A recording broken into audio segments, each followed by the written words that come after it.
नमस्कार साथियों, आप सभी का स्वागत है के एस राज क्लासेस में। कड़ी और घातांक के बारे में पढ़ने वाले हैं। तो सबसे पहले हम उनके बेसिक के बारे में जानते हैं और समझते हैं। चलिए साथियों, घातांक एवं कड़ी, चैप्टर नंबर 3, ठीक है, इंडेक्स एंड शॉर्ट्स। ठीक, सबसे पहले इंपॉर्टेंट बात आती है घात क्या होती है, घात के बारे में समझते हैं। तो जिसपे ये लगा है पावर, इसके ऊपर जो है ये इस चीज़ को बोला जाता है घात। इसको बोला जाता है जिसके ऊपर है आईएनजी नीचे है, इसको बोला जाता है आधार। यानी आप बोलेंगे 5 की घात 2 है। साथियों आगे देखिए, इसका जब उपयोगी सूत्र का इस्तेमाल करते हैं तो ध्यान दीजिएगा कैसे। घातांकीय गुणनफल के बारे में समझते हैं। देखिए, जब आधार आपका सेम में है और जो घात है, ठीक है, जो घात है वो असमान है, किसी में m, किसी में n, किसी में i, जो भी हो, तो बेस को हम एक बार ही लिखेंगे और ऊपर की जो है m n जो घातांक है, घात है, जो घात है उसे हम ऐड कर देंगे। या चलिए समझते हैं, एक एग्जाम्पल के थ्रू समझते हैं। जैसे देखिए, ये 2 power 3 into 2 power 5 into 2 power 6। तो मुन्ना ये तीनों देखिए, जो 2 2 है वो आपका बेस है, इस पे जो लगा है घात, ठीक है, वो असमान है। तो बेस आधार समान है तो ऊपर जो लेंगे क्या करेंगे, 2 एक बार लिखेंगे और 3 6 5 11, 11 3 कितना होगा 14। तो यहाँ हो जाएगा 2 की घात 14। ठीक है। नंबर 2, घातांकीय भाग। इसमें देखिए ये डिवाइड है लेकिन बेस देखिए समान है। आप इसको इस तरह ले सकते हैं, बेस समान हो भाग में, लेकिन घातांक यानी घात आपस में घट जाएगी, यम माइनस यन। जैसे देखिए 2 पावर 5 बट्टे 2 पावर 3, आप इसे ले सकते हैं 2 5 माइनस 3 बराबर 2 पावर 2। ठीक, अब देखिए यहाँ पर आप क्या किए हैं, घटा दिए हैं। क्या किए हैं, घटा दिए हैं। ये भी बहुत ही इंपॉर्टेंट है। देखिए, घात की घात बहुत ही शानदार चीज़ें हैं। घात की घात, इसे समझिए। देखिए, बड़ा कोष्ठक, फिर मझला कोष्ठक, फिर छोटा कोष्ठक। इस कोष्ठक के बेस ए है, जो छोटा वाला कोष्ठक है उस पर पावर m है, फिर कोष्ठक बंद है उस पर पावर n है, फिर मझले कोष्ठक है इसके पावर i है, फिर बड़ा कोष्ठक के बाद जो पावर है p। यानी घात पर घात, घात पर घात लगा है। तो आप इसमें क्या करेंगे, सभी जैसे इसको हटाएंगे सब मल्टीपल में हो जाएंगे। आप यहाँ देख सकते हैं। इस पे देखिए, गुणनफल की घात, गुणनफल की घात, इसे समझिए। देखिए, एक क्वेश्चन में दिया ए बी सी, जो बेस हैं देखिए सभी क्या है, असमान है। लेकिन जैसे कोष्ठक में है और कोष्ठक के बाद बाहर जो ऊपर है वो घात है, वो n है। तो सम जैसे इसको हटाएंगे, ओपन करेंगे, वो सब पे पावर लग जाएगा, सब पे पावर लग जाएगा। जैसे देखिए, a पर पावर n, b पर पावर n, c पर पावर n, डॉट डॉट जितना भी रहेगा इस तरह के सभी इसी तरह के रहेंगे। ठीक है। अब व्युत्क्रम का नियम देखिए, इस चीज का देखिए, व्युत्क्रम का नियम इसमें देखिए क्या है, जब ये पावर जो है प्लस में हो तो इसको अपोजिट कर देंगे, उल्टा 1/a पर पावर माइनस m, यानी a की घाते माइनस m, अपोजिट इसका।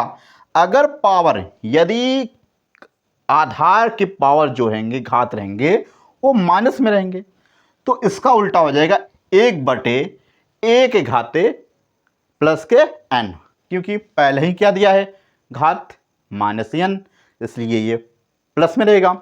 अब यहां पर देखिए सेकेंड कंडीशन में देखिए, कोष्ठक तो दिया है a बाई बी, a/b कोष्ठक में है वो भी छोटे वाले, और पावर दे रखा m।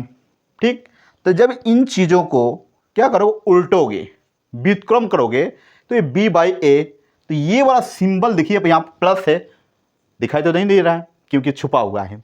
अब यहां पर क्या हो जाएगा, माइनस, तो b/a कोष्ठक बंद, पावर हो जाएगा माइनस m।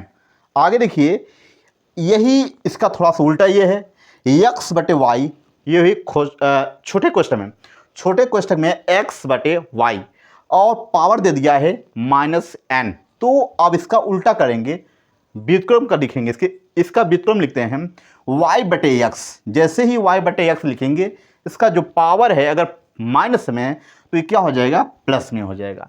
ये सारे नियम ना घातांक एवं कड़ी के लिए जो सवाल आते हैं प्रतियोगी परीक्षा में और अदर परीक्षाओं में उपयोगी सूत्र हैं, और इसके बेसिक थोड़ा सा आपको जानकारी मिल गई होगी। घातांक के कुछ और भी जो जानकारी है आपको मैं साझा कर रहा हूं। चलिए देखिए, अगर घातांक शून्य होना, घातांकों का शून्य होना, तो क्या होगा, घातांक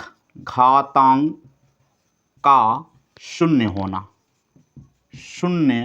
होना। देखिए मुन्ना, जब किसी संख्या का घातांक, जैसे मान लीजिए a/0 है, इसका क्या हो जाएगा, मान 1 हो जाएगा। कितनी भी बड़ी संख्या हो, बड़ी से बड़ी संख्या हो, यदि उसका घातांक 0 है तो मान लेना उसका मान हमेशा 1 आएगा। जैसे मान लीजिए एक और देखिए, 2/0 है तो इसका भी मान क्या हो जाएगा, 1 आ जाएगा। देखिए साथियों, व्युत्क्रम घात का नियम, व्युत्क्रम घात का नियम।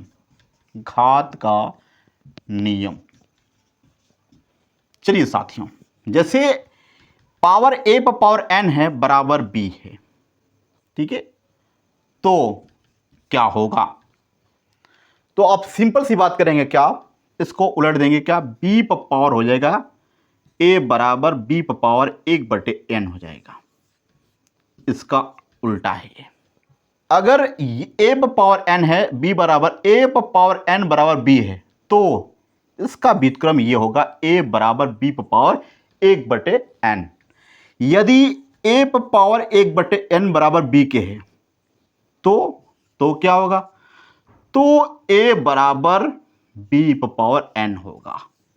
यह है आपका व्युत्क्रम घात का नियम है। साथियों, शॉर्ट्स यानी कड़ी को देखिए क्या होता है। कड़ी देखिए, कड़ी का मतलब होता है किसी संख्या के मूल को ज्ञात करना ही कड़ी कहलाता है। मूल को ज्ञात करना ही कड़ी कहलाता है। चलिए देखिए मुन्ना, जैसे ये देखिए कड़ी, अब कड़ी जो होता है विभिन्न तरह के होते हैं।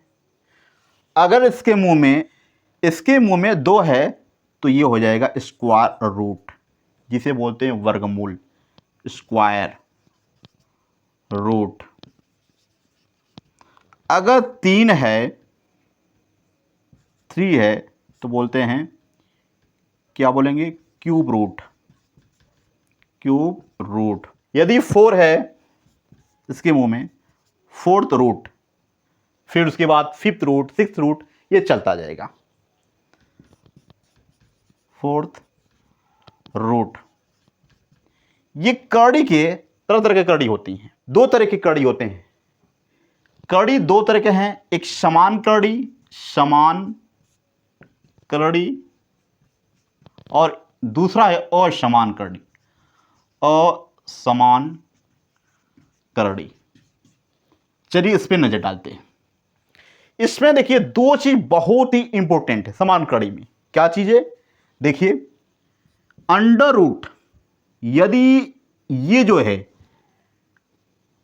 क्या कोई संख्या दे दीजिए, मान लीजिए x है और कामा देकर, ठीक है, फिर दे दिया यहां पर 3, फिर यहां x है, फिर दे दिया 4, 4 कड़ी में x, 1 कड़ी में x है, 3 कड़ी में x, 4 कड़ी में x है। लेकिन सभी में देखिए ये जो है, ये इस सभी में समान है, यानी मुंह में 2 है और ये समान है। इसके अंदर देखिए x है, x है, तो जब ये दोनों समान हो तो समान कड़ी कहलाएगी। क्या कहलाएगी, समान कड़ी। लेकिन इसमें क्या होता है, असमान, इसका उल्टा। देखिए कोई दे दे कड़ी में xy, यहां q दे दे, ठीक है, क्यू रूट वाला है। फिर कोई दे दे 2, यहां दे दे x। देखिए ये दोनों असमान हैं, ये दोनों असमान है तो असमान कड़ी। तो कड़ी 2 तरह के हैं, एक समान कड़ी और एक असमान कड़ी। साथियों, यदि आपको इस वीडियो से बहुत सारा बेनिफिट मिल रहा है तो like, comment and share, last में सब्सक्राइब करना न भूलें। जय हिंद, जय भारत।